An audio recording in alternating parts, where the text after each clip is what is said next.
31 October ଶୁକ୍ରବାର ଦିନ ଅଁଳା ନବମୀ। ଶ୍ରୀ ରାଧାଙ୍କର ପାଦ ଦର୍ଶନ ଦିନ ଅଁଳା ବୃକ୍ଷ ବା ଧାତ୍ରୀ ବୃକ୍ଷରେ କରିନିଅନ୍ତୁ ଏହି ମହା ଉପାୟ।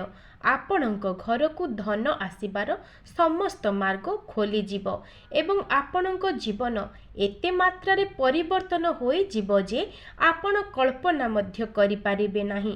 ହସ ଖୁସିରେ ପୂରି ଉଠିବ ଆପଣଙ୍କ ଘର ପରିବାର ଏବଂ ଆପଣଙ୍କ ମନରେ ଯାହା ବି କିଛି ମନସ୍କାମନା ରହିଥିଲା ଲକ୍ଷ୍ମୀ ନାରାୟଣଙ୍କର ଆଶୀର୍ବାଦରୁ ସମସ୍ତ ମନସ୍କାମନା ଖୁବ୍ ଶୀଘ୍ର ପୂରଣ ହୋଇଯିବ। ବନ୍ଧୁଗଣ, ଯେମିତିକି ଆପଣମାନେ ଜାଣିଛନ୍ତି ଶ୍ରୀ ବିଷ୍ଣୁଙ୍କର ଅତି ପ୍ରିୟ ହେଉଛି ଅଁଳା ନବମୀ ଏବଂ ଏହି ଅଁଳା ନବମୀ ଦିନ ଶ୍ରୀ ନାରାୟଣଙ୍କର ବିଶେଷ ଭାବରେ ପୂଜା ଅର୍ଚ୍ଚନା କରାଯାଏ। ତା ସହିତ ଶ୍ରୀ ରାଧାଙ୍କର ପାଦ ଦର୍ଶନ ମଧ୍ୟ 31 ଅକ୍ଟୋବର ଶୁକ୍ରବାର ଦିନ ପଡ଼ିବା ପାଇଁ ଯାଉଛି। ଚଳିତ ବର୍ଷ ଅଁଳା ନବମୀ ଏବଂ ଶ୍ରୀ ରାଧାଙ୍କର ପାଦ ଦର୍ଶନ ଦିନ ଏମିତି ଅନେକ ଗୁଡ଼ିଏ ଶୁଭ ସଂଯୋଗର ସଂଗଠନ ହେବାକୁ ଯାଉଛି। ଯେଉଁ ବ୍ୟକ୍ତି ଏହି ଅଁଳା ନବମୀ ଦିନ ଅଁଳା ବୃକ୍ଷକୁ ବିଶେଷ ଭାବରେ ପୂଜା ଅର୍ଚ୍ଚନା କରିବା ସହିତ ଏହି ମହା ଉପାୟଟିକୁ କରିନେଉଛନ୍ତି ତେବେ ସେମାନଙ୍କ ଭାଗ୍ୟରେ କେବଳ ଲାଭ ହିଁ ଲାଭ ଦେଖାଦେବ। ନମସ୍କାର ବନ୍ଧୁଗଣ, ଯେହେତୁ ଅଁଳା ନବମୀ ଆଗକୁ ଆସୁଅଛି, ଯେଉଁମାନେ ଜାଣିନାହାନ୍ତି ଅଁଳା ଗଛର ମହତ୍ତ୍ୱ ସେମାନେ ଭଲ ଭାବରେ ଶୁଣନ୍ତୁ। ତା ସହିତ ଯେଉଁମାନେ ଜାଣିଛନ୍ତି ସେମାନଙ୍କୁ ବି ମୋର ଅନୁରୋଧ ସେମାନେ ମଧ୍ୟ ଶୁଣନ୍ତୁ। ଆପଣମାନଙ୍କର ଜୀବନର ଉନ୍ନତି ପାଇଁ ଯେପରିକି ଅକ୍ଷୟ ତୃତୀୟା କୁହାଯାଏ କି ସେଦିନ ଆପଣ ଯାହା ବି କରିବେ ଅକ୍ଷୟ ହୋଇ ରହିବ, ସେହିପରି ଅକ୍ଷୟ ନବମୀ, ଏହି ନବମୀ ତିଥିରେ ଆପଣ ଯାହା ବି କରିବେ ଆପଣଙ୍କର ପୁଣ୍ୟ ଅକ୍ଷୟ ହୋଇ ରହିବ। ତାହା ପାପ କରନ୍ତୁ କି ପୁଣ୍ୟ କରନ୍ତୁ, ସେଦିନ ଆପଣ ଯାହା ବି କର୍ମ କରିବେ ତାହାର ପୁଣ୍ୟ ଫଳ ଆପଣଙ୍କୁ ନିଶ୍ଚିତ ମିଳିବ। ଏହି ଅଁଳା ନବମୀ ଦିନ ଆପଣ ଯେମିତି ପୂଜା ଅର୍ଚ୍ଚନା କରିବେ ସେହି ହିସାବ ମୁତାବକ ପ୍ରଭୁ ଲକ୍ଷ୍ମୀ ନାରାୟଣଙ୍କ କୃପାରୁ ଆପଣଙ୍କ ଘରକୁ ସେତିକି ସୁଖ ସମୃଦ୍ଧି ଆସିବ। ଘରେ ଯଦି ସୁଖ ସମୃଦ୍ଧିର ଉନ୍ନତି ହେଉନାହିଁ ତେବେ ଏହି ଅଁଳା ନବମୀ ଦିନ ଅଁଳା ଗଛକୁ ଛୁଇଁ କରିନିଅନ୍ତୁ ଏହି ଗୋଟିଏ ଉପାୟ। ଦେଖିବେ ଆପଣଙ୍କ ଘରର ଉନ୍ନତି ଆପଣ ନିଜେ ଅନୁଭବ କରିବେ। ଏହି ଦିନ ଆପଣ ଅଁଳା ନବମୀର ବ୍ରତ ପାଳିବେ, ଅଁଳା ବୃକ୍ଷର ପରିକ୍ରମା କରିବେ। ମା ଜଗଧାତ୍ରୀ ସ୍ୱରୂପା ଅଁଳା ବୃକ୍ଷକୁ ଏହି ଦିନ ପଞ୍ଚୋପଚାର ନୀତିରେ ପୂଜା କରାଯିବ। ବିଶ୍ୱାସ କରାଯାଏ ଯେ ଅଁଳା ବୃକ୍ଷରେ ସାକ୍ଷାତ ମା ଲକ୍ଷ୍ମୀ ଏହି ଦିନ ନିବାସ କରିଥାନ୍ତି ଏବଂ ମା ଲକ୍ଷ୍ମୀ ଯେଉଁ ସ୍ଥାନରେ ବାସ କରନ୍ତି ଶ୍ରୀ ହରି ମଧ୍ୟ ସେହିଠାରେ ହିଁ ବାସ କରନ୍ତି। ତେଣୁ ଅଁଳା ଗଛକୁ ଆମେ ବର୍ଷ ସାରା ଘରେ ରଖି ପୂଜା କରିବା ସହିତ ଅଁଳା ନବମୀ ଦିନ ବିଶେଷ ରୀତିନୀତିରେ ପୂଜା କରିଥାଉ। ଏବେ ଚାଲନ୍ତୁ ଜାଣିବା ଏହି ଦିନର ଶୁଭ ବେଳା ବା ମାହେନ୍ଦ୍ର ବେଳା କେତେବେଳେ ରହିଛି, କେଉଁ ସମୟରେ ଆପଣ ଅଁଳା ବୃକ୍ଷ ପୂଜା କଲେ ବିଶେଷ ଶୁଭ ଫଳ ପ୍ରାପ୍ତି କରିବେ। ଏହି ଦିନ ଯଦି ଆପଣମାନେ ମା ଲକ୍ଷ୍ମୀ ଏବଂ ଶ୍ରୀ ହରିଙ୍କୁ ବିଶେଷ ଭାବରେ ପୂଜା ଅର୍ଚ୍ଚନା କରିବେ ତେବେ ବର୍ଷ ଯାକ ଆପଣଙ୍କ ଘରେ ଧନ ଏବଂ ଅନ୍ନର ଅଭାବ ହେବ ନାହିଁ। ଅଁଳା ବୃକ୍ଷର ପୂଜନ ସହିତ ସର୍ବ ଦେବାଦେବୀଙ୍କର ପୂଜା ମଧ୍ୟ କରିବେ।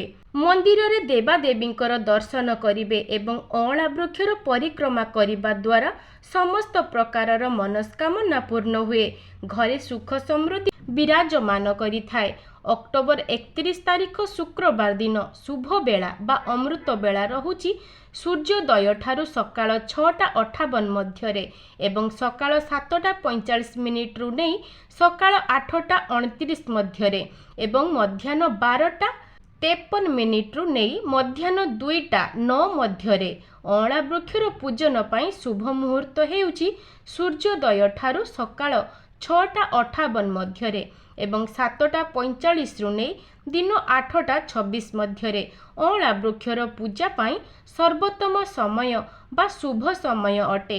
ସେହି ସମୟ ମଧ୍ୟରେ ଆପଣ ଠାକୁର ପୂଜା ମଧ୍ୟ କରିବେ, ସୂର୍ଯ୍ୟଙ୍କୁ ଅର୍ଘ୍ୟ ଦେବେ ଏବଂ ତୁଳସୀରେ ମଧ୍ୟ ଜଳ ଅର୍ପଣ କରିବେ। ବନ୍ଧୁଗଣ, କ'ଣ ଆପଣ କେବେ ଅଁଳା ବୃକ୍ଷର ମହତ୍ତ୍ୱ ବିଷୟରେ ଶୁଣିଛନ୍ତି ଏବଂ ହିନ୍ଦୁ ଧର୍ମରେ ବୃକ୍ଷର ମାହାତ୍ମ୍ୟ ବିଷୟରେ କେତେ କ'ଣ ଜାଣିଛନ୍ତି ଆପଣ? बंधुगण आपण जानिचंती अँला वृक्ष आपणकर बहुत सारा समस्यार अंत करि पारिबो जेतेबेले आपणक भाग्य आपणक साथ देउ न थाए किंबा आपणक जीवन रे बहु प्रकारर असुविधार सामना करिबाकू पडुथिबो तो केवल अँला गछर शरण को गले आपणकर सबु समस्यार समाधान हेई पारिबो। बंधुगण आपण जानती अँला वृक्ष को कली जुगरे साक्षात देव वृक्ष बोली माना जाए। आहुरी मध्य शास्त्र रे अँला वृक्ष को नहीं अनेक महत्व दिया जाइछि एवं अँला वृक्ष को छुई एही मंत्रटी कहीदेले आपणकर सबु इच्छा तुरंत पूरण हेबो। आज आमे एही भिडियो रे आलोचना करिबा जे एही अँला नवमी दिन अँला वृक्षर पूजा केउ भली भाबरे करा जाई थाए। अँला वृक्ष को छुई केउ चारोटी शब्द अर्थात केउ मंत्रटी कहीदेले आपणकर सबु इच्छा पूरण हेबो। आपणकर सबु समस्यार एही गोटिए मंत्र कहिबा द्वारा शेष होई जिवो।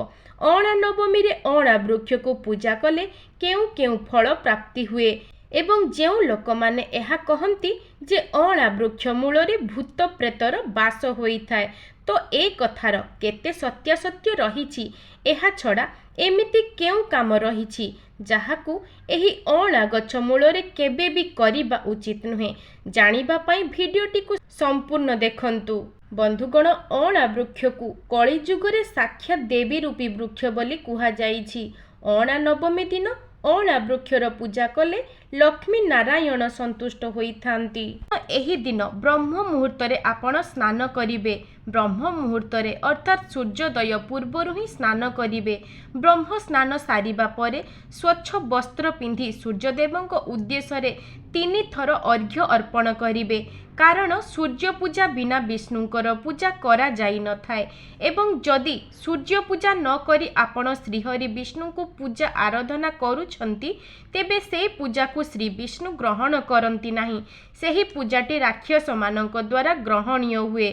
सूर्य देवंक पूजा परे परे ही श्री विष्णुकर पूजा करा जाई थाए। सूर्य पूजा सारी तुलसी रे जल चढ़ाइबे। एहा परे ठाकुर घर को जाई भगवानंकर नित्य पूजा करिवे। तापरे जदि आपणक घर पाखापाखी कौनसी मंदिर रहिछि तेबे निश्चित भावरे से मंदिर को जाई अँला नवमी दिन दिय दर्शन करिवे। राधाकृष्ण मंदिर, लक्ष्मी नारायण मंदिर, जगन्नाथ मंदिर किंबा शिव मंदिर आपण कौनसी स्थान को भी दर्शन निमंते जाई पारिबे। मंदिर रे एही दिन मंगल आरती दर्शन करिबा अत्यंत शुभ होई थाए। एही दिन पूजक माने विशेष भावरे पूजा अर्चना करिथांती। एहा परे मंदिर परिक्रमा मध्य निश्चय करंतु। मंदिर दर्शन, देव पूजन एवं मंदिर परिक्रमार विशेष महत्व रही थाए। अँला नवमी दिन जदि आपण मंदिर जाई मंदिर रे झाड़ू लगाइबे तेबे प्रभुंक सेवार पुण्य फल आपण प्राप्ति करिवे। जदि घर ठाकुर को पूजा करिकी मंदिर जाइछंती तेबे ताहा सर्वोत्तम अटे। जदि आपण निज घरर ठाकुर पूजा सारी नाहंती तेबे मंदिर रु फेरी निज घरर ठाकुर को निश्चित पूजा करिवे। एहा परे आपण अँला वृक्षर पूजा विशेष भावरे करिवे। जदि आपणक घरे अँला गछ नाही तेबे पूर्वरु गोटिए अँला डाल को आनी घरे रखिथिबे एवं ताकू एक माटीर कुंडरे से अँला डाल को पति तार विधिबद्ध भावरे पूजा करिवे। पूजा सारिबा परे सेही अँला डाल को नहीं प्रवाहित जल रे विसर्जन करिदेवे। एहा परे आपण अँला वृक्षर पूजा विशेष भावरे करिवे। बंधुगण अँला नवमी दिन अँला वृक्षर पूजा कले लक्ष्मी नारायण संतुष्ट होइथांती। सर्व पुण्य फल आपण प्राप्ति करिवे बोली विश्वास रहिछि। विश्वास करा जाए जे एही दिन ठारू सत्य जुगर आरंभ होइथिला। एही दिन श्री हरि विष्णु एवं माँ लक्ष्मी साक्षात रूपरे अँला वृक्षरे निवास करिथांती। अँला वृक्ष को धात्री वृक्ष बोली कुहा जाए एवं जगधात्री वृक्ष मध्य कुहा जाए। लक्ष्मी नारायणक सहित शिव पार्वती मध्य अँला वृक्षरे वास करिथांती। माँ पार्वती एवं माँ लक्ष्मींकर अँला वृक्ष अत्यंत प्रिय होइथाए। अँला नवमी दिन जदि आपण विधिबद्ध भावरे श्रद्धापूर्वक पूजा करंती शिव पार्वती एवं लक्ष्मी नारायणंकर कृपा आपण निश्चित भावरे प्राप्ति करिवे। एबे चालंतु जानिबा अँला वृक्ष को आपण घरे किपरि भाबरे पूजा करिवे। सर्वप्रथमे अँला वृक्षर परिसर को झाड़ू मारी भल भाबरे सफा करिदेबे। एहा परे किछि गंगा जल को नै से स्थान रे छिंची देबे। मने रखिबे जेतेबेले भी आपण माने गंगा जल को छिंचुचंती छिंचिबा पई दुब घास नहेले पुष्पर व्यवहार निश्चित करिवे। एहा परे जदि आपण मानंकु नाली माटी मिले सेथिरे आपण अँला वृक्षर चारि पाख को भल भाबरे लिपि देबे। एहा परे अँला वृक्ष को स्नान कराई देबे। किछि शुद्ध जल गंगा जल एवं किछि हळदी मिसाई एक पित्तल ढाଳରେ ନେଇ अँला वृक्ष मूଳରେ 3 थर ढाଳିबे। तापरे तांकु नाली रंगर ओढ़णी को चढ़ाइबे। शंखा सिंदूर देबे कारण से हेउचंती माँ लक्ष्मी को स्वरूपा। तापरे गंध पुष्प धूप दीप नैवेद्य दे अँला वृक्षर पूजा करिवे। परिशेष 3 थर आरती करिवे। अँला नवमी दिन अँला वृक्षर पूजा करि सारिबा परे अँला वृक्षर परिक्रमा निश्चय करिवे। 3 थर 5 थर किंबा 7 थर आपण निज इच्छा अनुसारे निज भक्ति अनुसारे परिक्रमा करि पारिबे। एहा परे निजर जहा भी किछि मनस्कामना जणाई गोटिए नाली रंगर सालू कपड़ारे 2टी पान गोटिए सुपारी 2 खंड हळदी किछि अक्षत को भल भाबरे बांधी सेही कना को अँला गछरे बांधी देई प्रणाम करिवे। एमिति करिबा द्वारा आपणक घरे रहितिबा समस्त नकारात्मक शक्ति दूर होइथाए। बंधुगण जदि आपण सबुबेले असुस्थ रहुछंती आपणଙ୍କୁ सबुबेले किछि ना किछि रोग सर्वदा लागि रहुछि तेबे आपणଙ୍କୁ अँला वृक्षर 5 थर परिक्रमा करी प्रणाम निहाती करिबा उचित। एथिरे आपणଙ୍କ पापर नाश हेबो। सेथिरे आपणଙ୍କ आयुष मध्य बढ़िबो। एहा छड़ा जदि सप्ताहरे प्रतिदिन रविवार को छाड़ी आपण अँला गछ मूलरे पानी किंबा कंचा क्षीर ढालिबे तो आपणଙ୍କ कुंडलीर ग्रह सबु शांत रहिबे एवं आपणଙ୍କ दुर्भाग्यर मध्य नाश हेबो। सेमिति देखिले अँला गछरे सबु देवादेवी वास करिथांती किंतु शास्त्र अनुसारे अँला वृक्षरे आम पूर्वज माने मध्य निवास करती। जदि आपण निज जीवन रे केबे तीर्थ जाई पारि नाहंती तेबे आपण केवल अँला गछर 11 थर परिक्रमा करिनेले आपणଙ୍କୁ समस्त तीर्थर फल प्राप्ति होइथाए। एहा व्यतीत जेउ लोक माने शनिक वक्र दृष्टि समस्यार सामना करुछंती सेही व्यक्ति माने शनिवार दिन अँला वृक्ष मूलरे जल एवं कंचा क्षीर अर्पण करी सरिष तेलर दीप जालिले शनिक वक्र दृष्टिर कुप्रभाव आपणଙ୍କ उपरे पड़िबो नाही। एहा व्यतीत जदि आपण 108 थर ओम नमो भगवते वासुदेवाय मंत्रर जप करिवे तेबे शनिदेव आपणଙ୍କୁ आपणଙ୍କର भल कर्मर फल निश्चित प्रदान करिवे एवं आपणଙ୍କର चालिथिबा 7.5 मध्य समाप्त होइजिबो। बंधुगण जदि आपण अँला नवमी दिन संध्यारे अँला वृक्ष मूलरे दीप जालिबे तेबे आपणଙ୍କର सबु समस्यार समाधान होइजिबो। आपणଙ୍କ घरे थिबा नकारात्मक शक्ति दूरेई जिवो।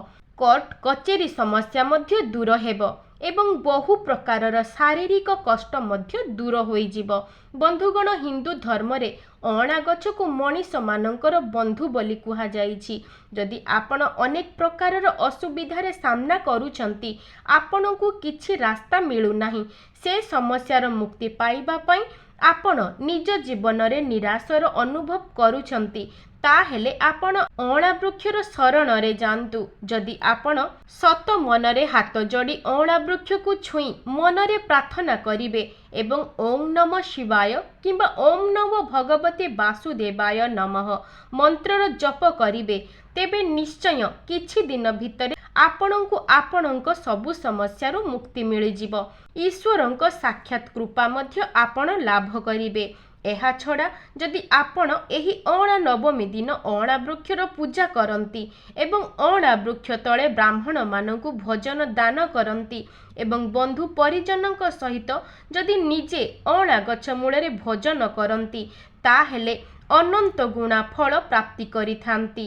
बंधुगण जदि आपणଙ୍କ परिवारर जदि एमिति केही व्यक्ति अछंती जाहांकर रोग भल हेउ नाही ତାହେଲେ ସେହି ବ୍ୟକ୍ତିର ବିଛଣା ତଳେ କିମ୍ବା ତାଙ୍କର ତକିଆ ତଳେ ଅଁଳା ଗଛର ଚେରକୁ ରଖିଦିଅନ୍ତୁ।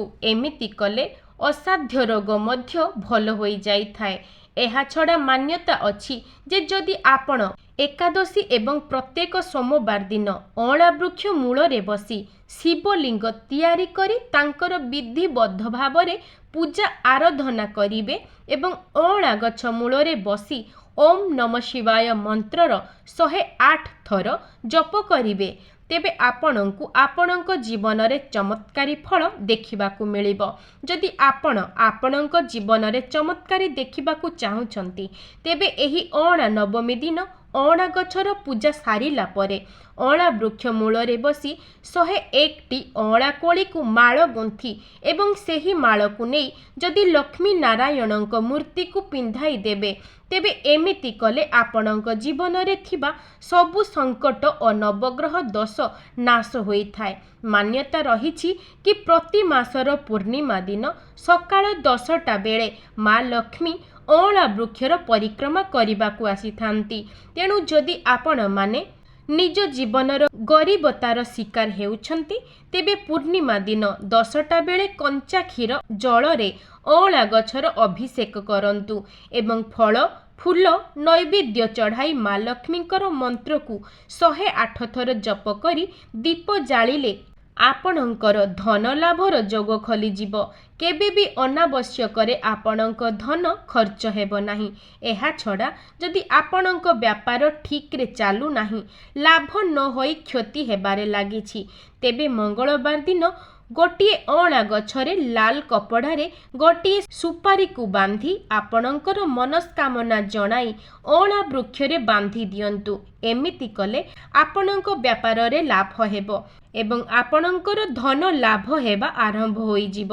ମା ଲକ୍ଷ୍ମୀଙ୍କର କୃପା ଆପଣ ପ୍ରାପ୍ତି କରିବେ।